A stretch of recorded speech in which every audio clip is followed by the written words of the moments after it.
Om Shanti. Good morning. आज 8 जुलाई 2026 शाखार बापदादार मधुर महावाक्य। बापदादा बोलছেন মিঠে মিঠে बच्चे এই সভাতে বহির্মুখী হয়ে বসো না, তোমাদের বাবা স্মরণে থাকতে হবে। মিত্র পরিজন কিংবা কাজ কারবারকে স্মরণ করলে বায়ুমণ্ডলে বিঘ্ন সৃষ্টি হয়। তো এখানে এসে বসলে কিভাবে বসতে হবে? বাবার বাচ্চা হয়ে আত্মা হয়ে বসতে হবে, আর দুনিয়ার কথা যেন মনে না আসে। তাহলে কি হয়, এখানকার বায়ুমণ্ডলের বাতাবরণ ভাইব্রেশন খারাপ হয়ে যায়, বিঘ্ন সৃষ্টি হয়। প্রশ্ন, বাচ্চারা তোমাদের আত্মিক ড্রিলের বিশেষত্ব কি যা অন্যরা করতে পারে না? উত্তর, তোমাদের এই আত্মিক ড্রিল হলো বুদ্ধির। এর বিশেষত্ব হলো তোমরা প্রেমিকা আশিক হয়ে প্রিয়তমকে মাসুককে স্মরণ করো। তো প্রেমিকা কারা, আশিক কারা, আর প্রিয়তম মাসুককে বাবা। তো ভক্তি করার সময় শিব বাবাকে সবাই পুজো করতো কিসের জন্য? বর হিসেবে পাওয়ার জন্য সবাই। তাহলে সবাই কি হয়ে গেল? প্রেমিকা। তাকে পাওয়ার আশাতেই তো এত কষ্ট করতো। এর ইঙ্গিত গীতাতেও রয়েছে, মন মনা ভব। কিন্তু মানুষ তার প্রিয়তম মাসুক পরমাত্মাকে জানেই না। তাহলে ড্রিল কিভাবে করতে পারবে? ওরা তো একে অপরকে শরীরের ড্রিল শেখায়, শরীরের বন্ধনের কথাই শেখায়। শিব বাবার কথা তো কেউ জানেই না যে আত্মা পরমাত্মার সঙ্গে মিলনও করা যায়, এটা কেউ জানে না। বাবা এসে আমাদেরকে শেখাচ্ছেন। ওম শান্তি। বাচ্চারাও বুঝতে পারে আর বাবাও বুঝতে পারেন যে বাচ্চারা যারা যোগ শেখায়, এখানে কি শেখায়? তারা স্মরণের যাত্রার ড্রিল করাচ্ছে, মুখে কিছুই বলতে হবে না। কার স্মরণ? বাবা সব কোডিং শেখাচ্ছেন, কোড। কার স্মরণ করতে হবে? এখানে মুখে কিছু বলতে হবে না, পরম পিতা পরমাত্মা শিব বাবার। তার স্মরণে থাকলে আমাদের যা বিকর্ম আছে তা ভস্ম হয়ে যাবে, আর যে যত স্মরণের ড্রিল করবে সে ততই বিকর্মজিৎ হয়ে যাবে। এ হলো আত্মার ড্রিল, শরীরের নয়। ভারতে যেসব ড্রিল শেখানো হয় সেসব হলো শরীরের, এ হলো আত্মিক ড্রিল। তো আত্মিক ড্রিল কে শেখায়? এই পৃথিবীতে কতজন আছে শেখানোর মতো? একমাত্র বাবা, দ্বিতীয় আর কেউ নেই যে সে আত্মা পরমাত্মার মিলন করাতে পারবে আর আত্মার সঙ্গে পরমাত্মার মিলনের ড্রিল শেখাতে পারবে। ড্রিল মানে পদ্ধতি শেখাতে পারবে, একমাত্র বাবাই আছেন। আত্মিক ড্রিলের ইঙ্গিত অবশ্যই গীতাতে আছে, ভগবান উবাচ, অথবা ভগবানের বাচ্চাদেরও বাণী আছে। তোমরা তো এখন ভগবান শিব বাবার বাচ্চা হয়ে গেছো। কে কে শিব বাবার বাচ্চা হয়েছে? নিতাই ভাই হয়নি? শক্তিমান ভাই তো হাত তুলতে হবে। তো আপনি হননি? শিব বাবার বাচ্চা তো, পরমাত্মার সন্তান তো, আমাদের কোনো চিন্তা নেই তো। আমাদের সাথী, আমাদের রক্ষক কে? স্বয়ং সর্বশক্তিমান। বাচ্চারা নির্দেশ পেয়েছে মা মেকম স্মরণ করো। বাবাও ড্রিল শেখান, বাচ্চারাও এই ড্রিল শেখায়। পূর্বকল্পেও বাবা এই বলেছিলেন যে আমাকে স্মরণ করো। এতে প্রতি মুহূর্তে বলার প্রয়োজন নেই, কিন্তু তবুও বলতে হয়। কেন বলতে হয় বাবাকে বারবার? আমরা ছোট বাচ্চা, আর ছোট বাচ্চা কেমন হয়? দুষ্টু হয়, কথা শোনে না, বললেও শোনে না। যেটা করতে বারণ করবে সেটা বেশি করে করবে, যেটা করতে বলবে সেটা করবে না। তো বাবা তাই প্রত্যেক দিনই বলেন। বাবা বলছেন বলার তো প্রয়োজন নেই, তবুও বলতে হয় বাবাকে। এখানে বসে কেউ যদি মিত্র পরিজন কাজ কারবারের কথা মনে করে তাহলে বিঘ্ন উৎপন্ন করে। বাবা বলেন এখানে যেমন তোমরা স্মরণে বসে আছো, তেমনই চলতে ফিরতে কর্ম করার সময়ও স্মরণে থাকতে হবে। প্রিয়তমা প্রিয়তম যেমন একে অপরকে স্মরণ করে, কেমনভাবে স্মরণ করতে হবে বাবা শিখিয়ে দিচ্ছেন। প্রেমিক প্রেমিকারা যেমন একে অপরকে স্মরণ করে, ঠিক সেরকম তারা কেমন স্মরণ করে? সব সময়। খেতে বসেছে তাও স্মরণ করে, স্নান করতে যাচ্ছে তাও স্মরণ করে, কোনো কাজ করছে তাও স্মরণ করে, সবসময় স্মরণ করে। তো সেরকমভাবে আমাদেরকেও বাবা শেখাচ্ছেন যে আমাকে এই রকমভাবে স্মরণ করো। তাদের ওই স্মরণ হলো শরীরের, তোমাদের হলো আত্মিক স্মরণ। আচ্ছা, আমাদের শক্তিমান ভাই, বাবাকে যে স্মরণ করব, বাবা দেখতে কেমন? তো আমাদের বাবা তারার মতন প্রজ্বলিত, সবসময় সূর্যের মতন, কিন্তু তার কিরণ শীতল শীতল। সবসময় বাবা সূর্যের মতন প্রজ্বলিত, তার কিরণ সবসময় আমি আত্মার মধ্যে আসতেই থাকে। আর আমি সবসময় সুস্বাস্থ্যবান আত্মা থাকি, সবসময় সুস্থ শক্তিশালী আত্মা। তো এইভাবে বাবাকে স্মরণ করতে হবে। ভক্তিমার্গেও আত্মা আশিক হয় এবং পরমপিতা পরমাত্মা মাসুকের, কার মাসুক? কোন মাসুকের? পরমপিতা পরমাত্মা ভগবানকেই সবাই স্মরণ করে, সমস্ত ভক্তরা। কিন্তু না তারা মাসুককে জানে আর না আত্মাকে জানে।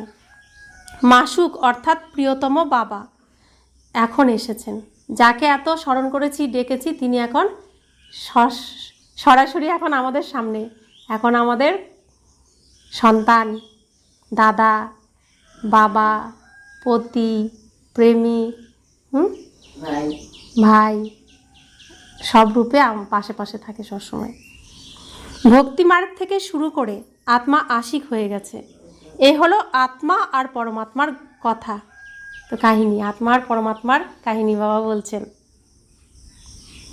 বাবা বাচ্চাদের সম্মুখে বলেন, তোমরা প্রিয়তমারা, আমি প্রিয়তমকে স্মরণ করো যে বাবা এসো, তুমি এসে আমাদের দুঃখ থেকে উদ্ধার করো আর নিজের সঙ্গে শান্তিধামে নিয়ে চলো। বলেছি কি না এই কথা? হে ভগবান, আমাকে কেন এত দুঃখ দিচ্ছ? এই দুঃখ থেকে মুক্ত করো, আমাকে তোমার সাথে নিয়ে চলো, আমার আর ভালো লাগছে না এখানে, আমাকে নিয়ে চলো। বলেছি না কতবার? তো তিনি এখন এসেছেন নিয়ে যাওয়ার জন্য। এখন যেতে সবাই রাজি তো? নাকি এখনো অনেক কিছু বাকি আছে? হয়ে গেছে। তো বাবা আমাদেরকে নিতে এসেছে না, আমরা তো ডেকেছি সেই জন্য। তোমরা জানো যে এখন এই দুঃখধাম মৃত্যুলোকের বিনাশ হতে হবে। অমরলোক জিন্দাবাদ, মৃত্যুলোক মুর্দাবাদ। তোমরা এখন ব্রাহ্মণ বাচ্চা হয়েছ, তোমাদের মধ্যেও পুরুষার্থের নম্বর ক্রমানুসার আছে। বাচ্চারা, তোমাদেরও সম্পূর্ণ নিশ্চয়তা থাকা উচিত যে আমরা এখন 21 জন্মের জন্য নরকবাসী থেকে স্বর্গবাসী হচ্ছি।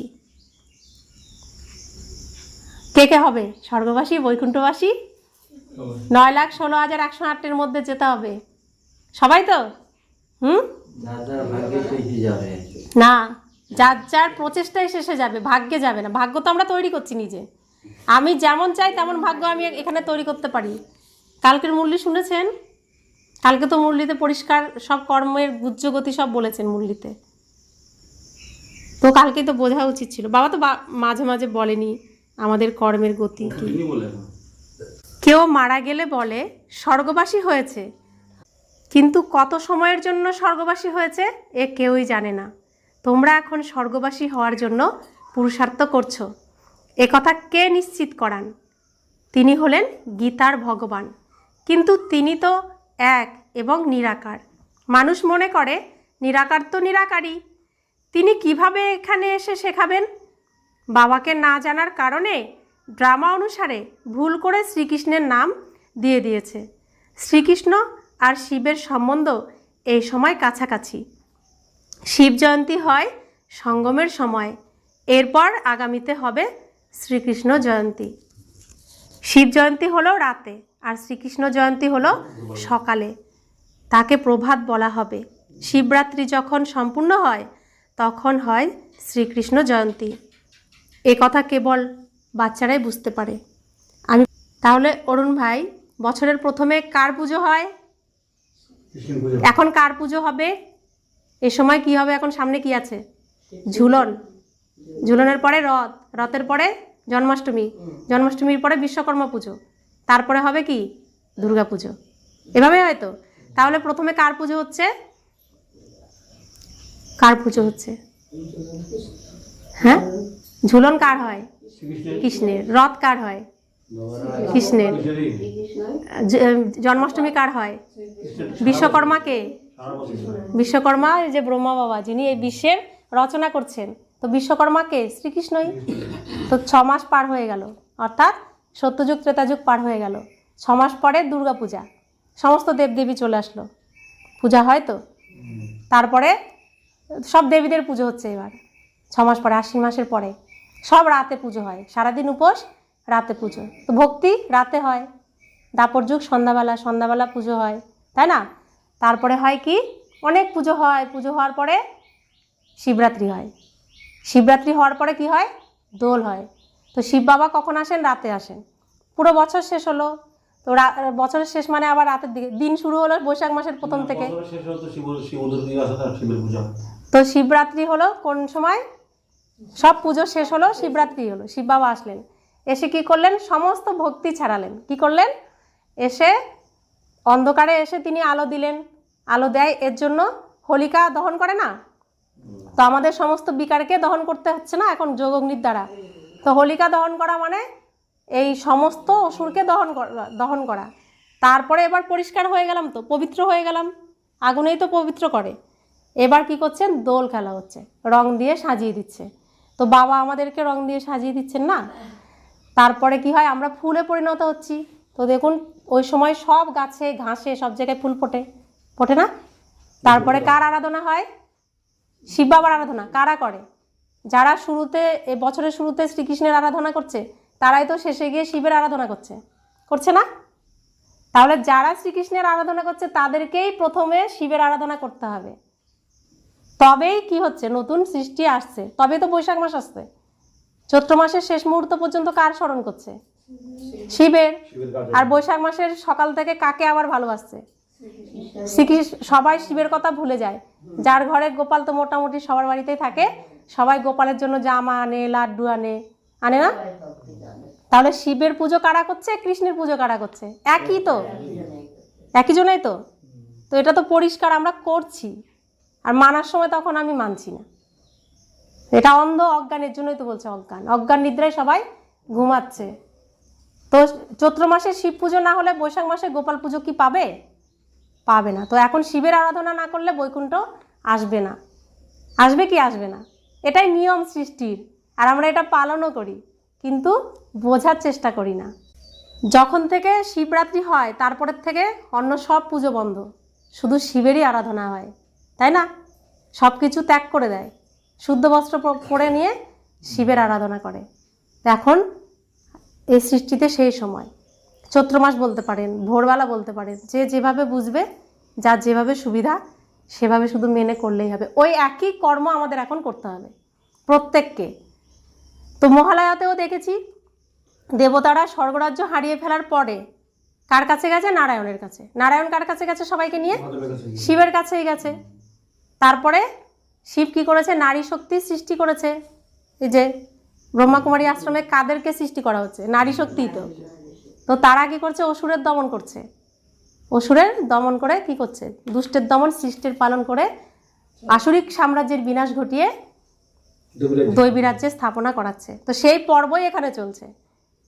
তো এই পৃথিবীতে সবাই এখন আছে, দেবী দেবতারাও আছে, মানুষও আছে, অসুররাও আছে। দেবী দেবতারা কি করবে? দৈবী রাজ্য স্থাপনার কাজে লাগবে। মানুষরা বলবে এরা খুব ভালো কাজ করছে, অসুররা বলবে মোটেও যাবি না, ওদিকে যাবিই না, ওরা ভালো না, ওরা এই অসুররা বিঘ্ন সৃষ্টি করবে।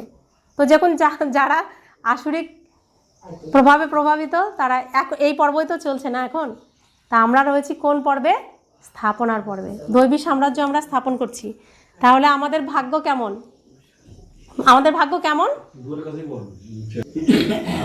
নিয়ম হলো এখানে এই সভাতে কেউ যেন বহির্মুখী না হয়। তোমাদের বাবার স্মরণে থাকতে হবে। মানুষ ডাকতেও থাকে, হে পতিত পাবন এসো, এসে আমাদের পবিত্র বানাও। কিন্তু ড্রামা অনুসারে যারা পাথর বুদ্ধির, তারা কিছুই বোঝে না। যদি জানতো তাহলে বলে দিত। ওরা এও জানে না যে এখন এই কলিযুগের অন্তিম সময়, এরপর যখন বাবা আসেন তখন আদি শুরু হয়। মানুষ তো রীতিমতো ঘোর অন্ধকারে আছে। মানুষ মনে করে কলিযুগের প্রায় এখনও 40,000 বছর বাকি আছে। অসীম জগতের পিতা বোঝান যে জাগতিক জাগতিক পিতা কখনো পতিত পাবন হতে পারে না। বাপু নাম তো অনেকেরই রেখে দিয়েছে, তো শিব বাবা কখনো পতিত হন? কখনো পতিত হন না, তিনি সদা পাবন পবিত্র। তো বাবা বলছেন যে বাপুজি নাম তো অনেকেরই রেখে দিয়েছে, বয়স্ক মানুষদের বাপু অথবা পিতাজি বলা হয়। এই আত্মিক পিতাশ্রী তো একজনই, যিনি পতিত পাবন এবং জ্ঞানের সাগর। বাচ্চাদের পবিত্র হওয়ার জন্য জ্ঞানের প্রয়োজন। জলে স্নান করলে তো কেউ পবিত্র হবেই না। হবে পবিত্র? জলে স্নান করলে শরীর পবিত্র হবে, আত্মা পবিত্র হবে না। তোমরা জানো যে শিব বাবা আমাদের সামনে এই তনে প্রত্যক্ষ। কোন তনে শিব বাবা প্রত্যক্ষ? এই যে এই তনে। এই তনটা কার তন? শ্রীকৃষ্ণেরই তন। তিনি ব্রহ্মার দ্বারা ব্রাহ্মণদের রাজযোগ শেখাচ্ছেন। ওরা তো অর্জুনের প্রতি ভগবান উবাচ বলে দেয়। ব্রাহ্মণদের নাম নিশানাও নেই। ব্রাহ্মণদের নাম নিশানা পুরো রাবণ পুরো তুলে দিয়েছে, রাখেইনি।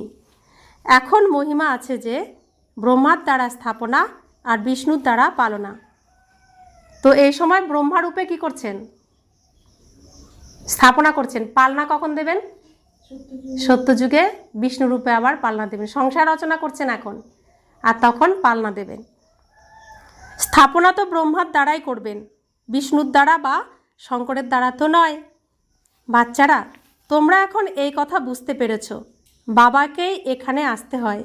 কোনো আত্মাই তো আর ফিরে যেতে পারে না। যারাই আসে তাদের শত রজ আর তম অতিক্রম করতে হয়। শ্রীকৃষ্ণ সম্পূর্ণ 84 জন্মগ্রহণ করে আর সম্পূর্ণ 5000 বছর অভিনয় করে। এখন আত্মা যদিও বা পেটে থাকে, তবুও তো জন্ম হলো, তাই না? আত্মা কোথায় প্রবেশ করে? এসে গর্ভে প্রবেশ করে না, শরীরের মধ্যে। তো বলছেন শ্রীকৃষ্ণ এখানে আসেন প্রথমে, তারপরে তিনি 5000 বছর অভিনয় করে। তো তার দায়িত্ব না পালনা করার। তো সারা নাটকে তিনি না থাকলে পালন কে করবে?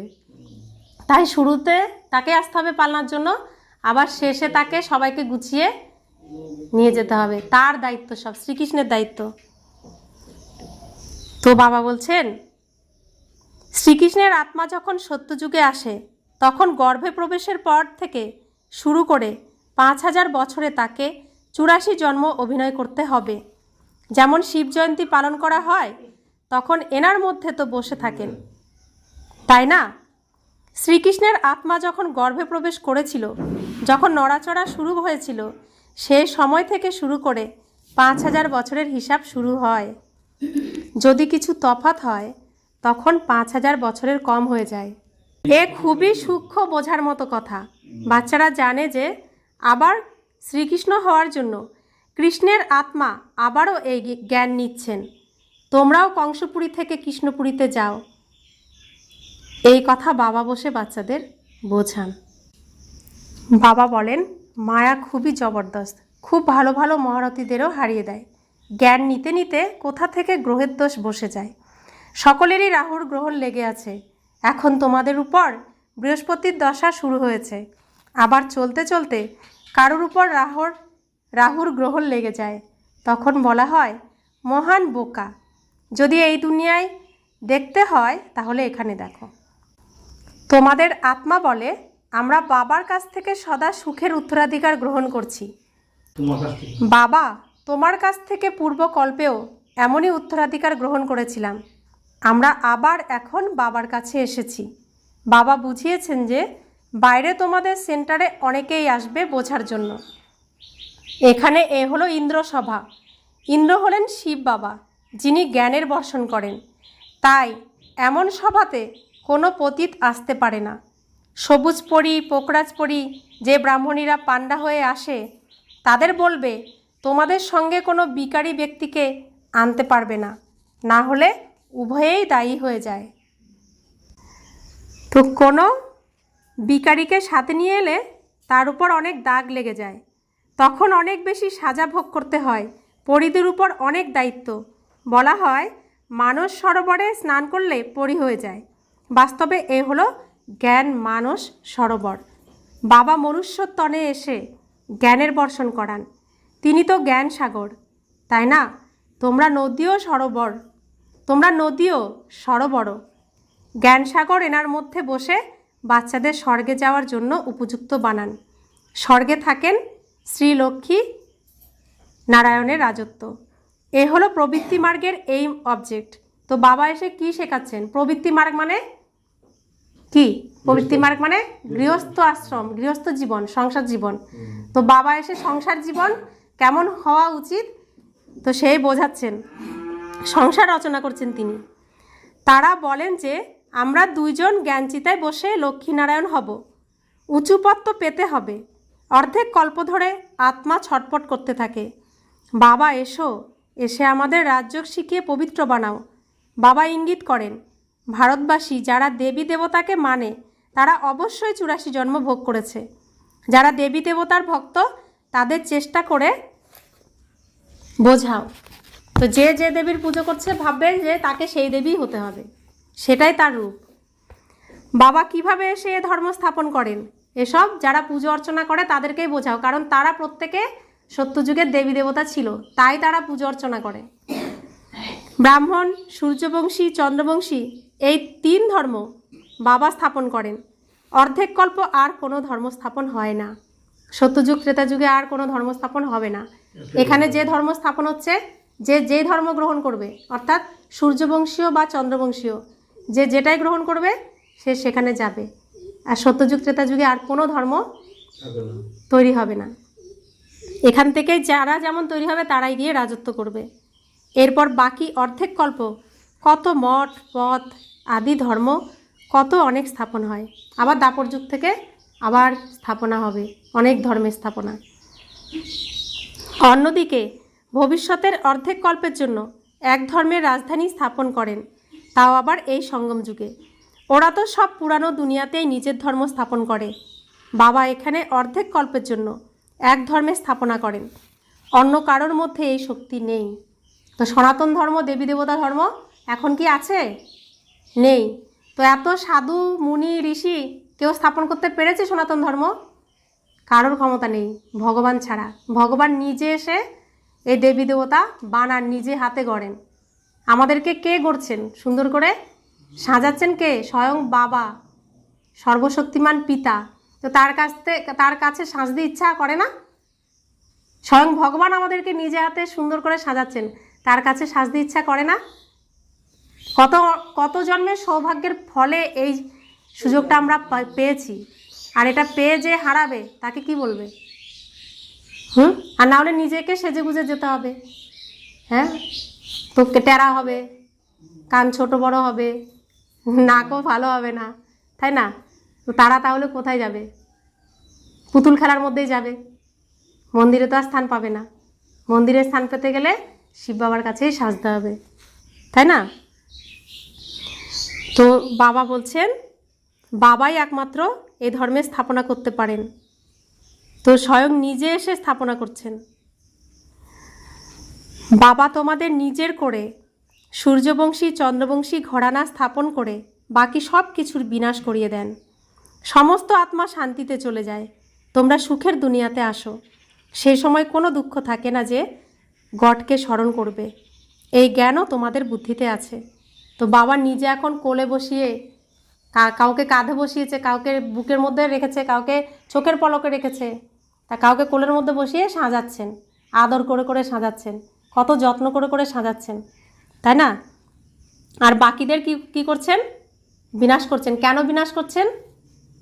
কেন করছেন? আমরা অনেক কিছু নিয়ে স্টেজে এসেছি, খেলতে বসে পড়েছি।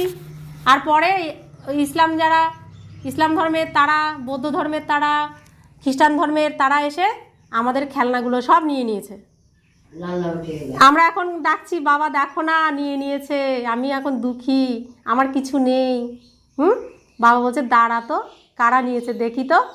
এবার এসে ওদেরটা এনে আবার বলছে দাঁড়া, তোর জিনিস তোকেই দিয়ে দিচ্ছি, আবার আমাদেরকে দিচ্ছে।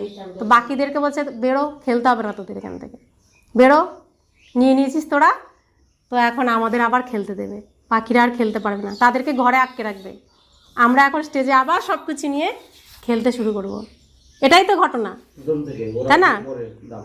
তো কে কে চায় বাবার থেকে সব কিছু নিয়ে খেলতে, তো তাকে এখানে আসতে হবে তাই না? না হলে ঘরে গিয়ে বসে থাকতে হবে। ভাবুন এবার, একজন ব্যক্তিকে যদি একটা ঘরে 24 ঘন্টার জন্য আটকে রাখা হয়, ফোন দিয়ে দেওয়া হলো, তবুও আটকে রাখা, ঘর থেকে বের করতে দেওয়া তার অনুমতি নেই, কতক্ষণ থাকতে পারবে ঘরে? থাকতে ইচ্ছা করবে? তো ঘরে কে আছে? আত্মাই তো, আত্মাই তো ছটফট করবে। তাহলে ভাবুন পরমধামে বসে কেমন ছটফট করবে, কখন আমি যাব, কখন আমি যাব, কখন আমি যাব। তাহলে শুরুর থেকে আসাটাই ভালো না? কি বলেন? শুরুর থেকে আসাটা ভালো না, নাকি ওখানে আটকে থাকলে ভালো হবে ঘরে? তো অনেক খেলনা দেবে বাবা আমাদেরকে শুরুর থেকে আসার জন্য, না? তো দেখুন বুদ্ধি একেই বলে। তো বাবা বলছেন, তোমরা সুখের দুনিয়াতে আসো, সেই সময় কোনো দুঃখ থাকে না যে গডকে স্মরণ করবে, এই জ্ঞানও তোমাদের বুদ্ধিতে আছে। তোমরা জানো যে বাবা, যিনি জ্ঞানের সাগর, তিনিই এই জ্ঞান দান করছেন। সাগর তো একই, তোমরা নিজেদের সাগর বলবে না, তোমরা তার সাহায্যকারী হও, তাই তোমাদের নাম হলো জ্ঞান গঙ্গা। বাকি ও হলো জলের নদী। বাবা বলেন, তোমরা আমি সাগরের সন্তানরা কামচিতায় বসে জ্বলে মরে গেছো, অর্থাৎ পতিত হয়ে গেছো। এখন আবার আমাকে স্মরণ করলে তোমরা পবিত্র হতে পারবে। এই সৃষ্টির চক্র হলো 5000 বছরের, কেউ জানে না। সৃষ্টির চক্র 4 ভাগে আছে, 4 যুগ আছে, তাই না? এই সঙ্গম যুগ হলো কল্যাণকারী। কুম্ভ বলা হয়, তো কুম্ভ বলা হয় মেলাকে। নদী এসে সাগরে মিলিত হয়, আত্মা এসে পরমাত্মার সঙ্গে মিলিত হয়, একে কুম্ভ মেলা বলা হয়। তো এটা কি? এটা এই জায়গাটা সাগরের সাথে মিলিত হচ্ছি না আমরা সবাই, নদীরা? তো এটা হচ্ছে কুম্ভ মেলা। আত্মা আর পরমাত্মার মেলাও তোমরাই দেখো। তোমরা নিজেদের মধ্যে মিলিত হও, সেমিনার করো, একে কুম্ভ মেলা বলা হবে না। সাগর তো নিজের জায়গায় বসে আছে, এই শরীরে আছে, এনার তনেই আছে জ্ঞানের সাগর। বাকি তোমরা জ্ঞান গঙ্গারা নিজেদের মধ্যে মিলিত হও। নদী তো ছোট বড় হয়, সেখানে মানুষ স্নান করতে যায়। গঙ্গা, যমুনা, সরস্বতী আদি তো আছেই। দিল্লি হলো যমুনার কণ্ঠে স্বর্গ। শ্রীকৃষ্ণ পুরী তো থাকে। দিল্লির জন্য বলা হয়, যখন লক্ষ্মীনারায়ণের রাজত্ব ছিল তখন এখানে পরিস্থান ছিল। এমন নয় যে শ্রীকৃষ্ণের রাজত্ব ছিল। রাধা শ্রীকৃষ্ণ যখন যুগলে থাকবেন তখনই রাজত্ব করতে পারবেন। এখন তোমরা বাচ্চারা কত খুশিতে আছো, এখন তোমরা বাচ্চারা কত খুশিতে আছো। মায়ার ঝড় ঝঞ্ঝা তো অনেকই আসবে। এ হলো অসীম জগতের বক্সিং, প্রত্যেকেরই 5 বিকারের সঙ্গে যুদ্ধ চলতে থাকে। আমরা চাই যে বাবাকে নিরন্তর স্মরণ করি, কিন্তু মায়া সেই যোগ ছিন্ন করে দেয়। এক খেলাও দেখায় যে পরমাত্মা নিজের দিকে আকর্ষণ করে আর মায়া নিজের দিকে। এমন এক নাটক বানানো আছে। বায়োস্কোপের ফ্যাশন এখন এসেছে, তোমাদের ড্রামা অনুসারে বায়োস্কোপের উপরই বোঝানো ছিল। নাটকে তো পরিবর্তন হয়, এ তো অনাদি অবিনাশী ড্রামা বানানো আছে। এই ড্রামা বানানো আছে, তাই অমুকে মারা গেল, এতটাই তার পার্ট ছিল, আমরা চিন্তা কেন করব? এ তো নাটক, তাই না? তো বাবা বলছেন,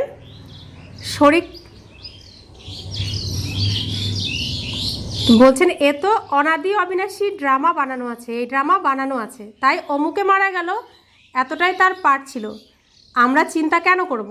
এ তো নাটক। শরীর ত্যাগ করলে আসতে তো পারেই না, কান্নাকাটি করে কী লাভ? এর নামই হলো দুঃখধাম। সত্যযুগে মোহজিৎ রাজারা থাকে, এর উপর কাহিনীও আছে। সত্যযুগে মোহের কোনো কথা থাকে না, এখানে তো মানুষের কত মোহ। কারোর যদি কান্না না আসে তাহলে নিজে কেঁদে তাকে কাঁদিয়ে দেবে এখানে। আর সত্যযুগে কি জানবে? এই শরীরটা পড়ে আমি এখানে অভিনয় করছি, তা আমি আত্মা অভিনয় করছি। শরীর ত্যাগ করলে সেখানে কেউ কাঁদে না, সেই শরীরটা কে নিয়ে যায়? চণ্ডিকা থাকে, চণ্ডিকা। সে হচ্ছে শরীরের কি করে? সৎকার করে, সোলারে পুড়িয়ে ফেলে। ওখানে না শ্রাদ্ধ হয়, না ব্রাহ্মণ আছে, না কোনো নিয়মকানুন হয়, কোনো কিছু হয় না। জামা কাপড় পরিবর্তন করলে যেমন, ওখানে শরীর পরিবর্তন করাটা তেমন। আর এখানে কি করে, কেউ যদি ভাবে যে আমি তো জানি এ তো মারা যায়নি, আত্মা তো পরলোক চলে গেছে বাবার কাছে, ওখান থেকে তো আবার আসবে, ও তো জামাটা পড়ে আছে এখানে, সে কাঁদবে না। আরেকজন এসে বলবে কি নিষ্ঠুর, একটুও মায়া নেই, কাঁদবে এসে, নিজে কেঁদে আবার ওকেও কাঁদাবে। বাবা বলছেন দেখো এটা দুঃখ দান, তাই দুঃখ দেবেই দেবে। কেউ যদি ভালো আছে তাকেও সুখে থাকতে দেবে না, এসে কাঁদাবে। তাহলে মনে করবে যে এর দুঃখ হয়েছে, না হলে তো গ্লানি হয়ে যাবে। যদি মা মারা গেল বা কেউ আপনজন মারা গেল, কাঁদলো না, তো তার নিন্দা করবে, দেখো কি নিষ্ঠুর, তো এসে কাঁদাবে তাকে। ভারতেই এসব নিয়ম, ভারতেই সুখ আর ভারতেই খুব দুঃখ হয়। ভারতের দেবী দেবতারা রাজ্য করতেন। বিদেশিরা ভারতের পুরানো চিত্র খুব খুশির সঙ্গে কেনে।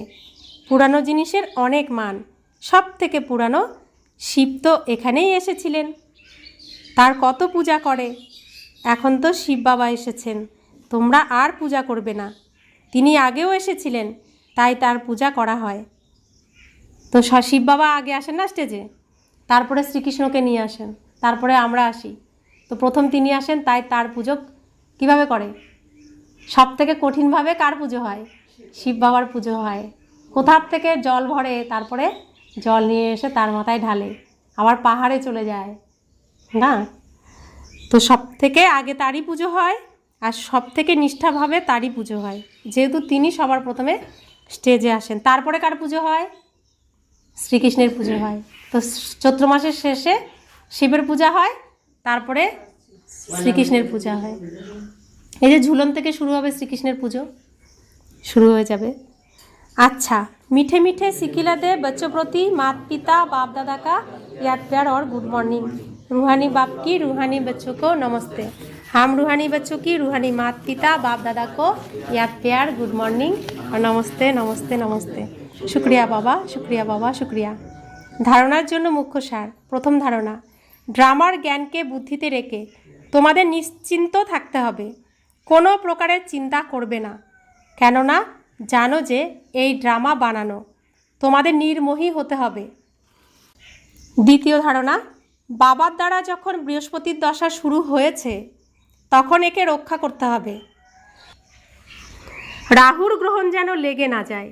কারোর যদি গ্রহদোষ লাগে তাহলে তাকে জ্ঞানদানের দ্বারা সমাপ্ত করতে হবে, অন্যদের সাহায্য করতে হবে। সে অজ্ঞান হয়ে গেছে, আবার তাকে আবার ডাকো, জাগো, তাকে আবার জাগিয়ে তুলে নিয়ে এসো, আবার আসবেন, আবার আসবেন, ছেড়ে দিলে হবে না। সে তো আমাদের ভাই, ছোট ভাই, তাকে ছাড়লে হবে না, তাই না? তাকে বাঁচিয়ে রাখতে হবে, আমাদের সেবা শুশ্রূষা করতে হবে। বরদান, নিজের টেনশনের উপরে অ্যাটেনশন দিয়ে বিশ্বের টেনশন সমাপ্তকারী, বিশ্ব কল্যাণকারী ভব। যখন অন্যদের প্রতি অতিরিক্ত অ্যাটেনশন দাও তখন নিজের ভিতরেই টেনশন তৈরি হয়, তাই বিস্তার করার পরিবর্তে শ্বাসস্বরূপে স্থিত হয়ে যাও। কোয়ান্টিটি সংকল্পে গুটিয়ে কোয়ালিটি সংকল্প করো। প্রথমে নিজের টেনশনের উপর অ্যাটেনশন দাও, তবেই বিশ্বে যে অনেক প্রকারের টেনশন রয়েছে তা সমাপ্ত করে বিশ্ব কল্যাণকারী হতে পারবে। প্রথমে নিজেকে দেখো, নিজের সার্ভিস ফার্স্ট। নিজের সার্ভিস করলে অন্যদেরও সার্ভিস স্বাভাবিকভাবেই হয়ে যাবে। প্রথমে নিজের সেবা করতে হবে, নিজেকে মুক্ত করতে হবে, তারপরে অন্যদেরকে করতে হবে। স্লোগান, যোগের অনুভূতি করতে হলে দৃঢ়তার শক্তির দ্বারা মনকে কন্ট্রোল করো। মনকে কন্ট্রোল না করলে যোগের শক্তির অনুভব হবে না, কারণ মন যদি এদিক ওদিকে চলে যায়, বাবার কাছে না যায়, তো যোগাযোগ ছিন্ন হয়ে যায়। তাই মনকে দুই ভ্রুকুটির মাঝখানে আমি আমার কুঠিরে আমার সিংহাসনে বসে আছি এটা অনুভব করতে হবে। আমি সিংহাসনে বসে বাবাকে আহ্বান করছি। তো এরকম নিজেকে আগে নিজে বসাতে হবে স্থির করে, তারপরে বাবার সাথে যোগাযোগ করতে হবে। অব্যক্ত ইশারা, জ্বালাস্বরূপ স্থিতিতে থেকে শক্তিশালী স্মরণের অনুভব করো। যত বেশি স্থাপনার নিমিত্ত হয়ে জ্বালারূপ হবে ততই বিনাশ জ্বালা প্রত্যক্ষ হবে। সংগঠন রূপে এই জ্বালারূপে স্মরণ বিশ্বের বিনাশ কার্য সম্পন্ন করবে। কি বললেন? সংগঠন রূপে। একা একা কতটুকু প্রদীপ আলো করতে পারবে, আর একসাথে অনেক প্রদীপ এক জায়গায় হলে কত আলো হবে? বেশি হবে না কম হবে? একা প্রদীপ থাকলে তাকে নিভিয়ে দেবে, কিন্তু অনেক প্রদীপ থাকলে কটাকে নেভাবে? আবার আরেক প্রদীপকে জ্বালিয়ে দেবে, নিভবে না। তাই সংগঠনে আমাদের এই যোগ অগ্নিকে প্রজ্বলিত করতে হবে আরও বেশি করে। এর জন্য প্রতিটি সেবা কেন্দ্রে যদি বিশেষ যোগের প্রোগ্রাম চলতে থাকে তাহলে বিনাশের অগ্নি শিখাতে হাওয়া লাগবে। যোগ অগ্নির দ্বারা বিনাশের অগ্নি জ্বলবে, এক শিক্ষা থেকে অন্য শিক্ষা প্রজ্বলিত হবে। তো সংগঠিতভাবে, একা একা কেউ করতে পারবে না আর সফলও হবে না। তো সব প্রদীপ এক জায়গায় হয়ে অন্য প্রদীপদেরও আমরা প্রজ্বলিত করব। তো একটা প্রদীপ নেভাতে আসলে আমরা আবার জ্বালিয়ে দেব, কাউকে নিভতে দেব না। সবাই আমরা আত্মা ভাই ভাই, প্রকাশ স্বরূপ প্রজ্বলিত প্রদীপ। আমরা শরীরটা হলো মাটির প্রদীপ আর আত্মা হলো তার মধ্যে শিখা। এই শিখাকে আমরা জাগাবো, আর সবাই এক হলে, এক জায়গায় হলে তবে সেটা সম্ভব, বিচ্ছিন্নভাবে কখনোই সম্ভব না। তো আমাদের এখন বাবা বলছেন তোমাদের ভিতরের এই জ্যোতিকে প্রজ্বলিত করো, তবে ওদিকে বিনাশ জ্বালা প্রজ্বলিত হবে, তো সবাই মুক্ত হয়ে যাবে। সমস্ত নোংরা অশুভর ভস্ম হবে, বিনাশ হবে। সব কিছু নির্ভর করছে কাদের উপরে? আমাদের উপরে। ওম শান্তি।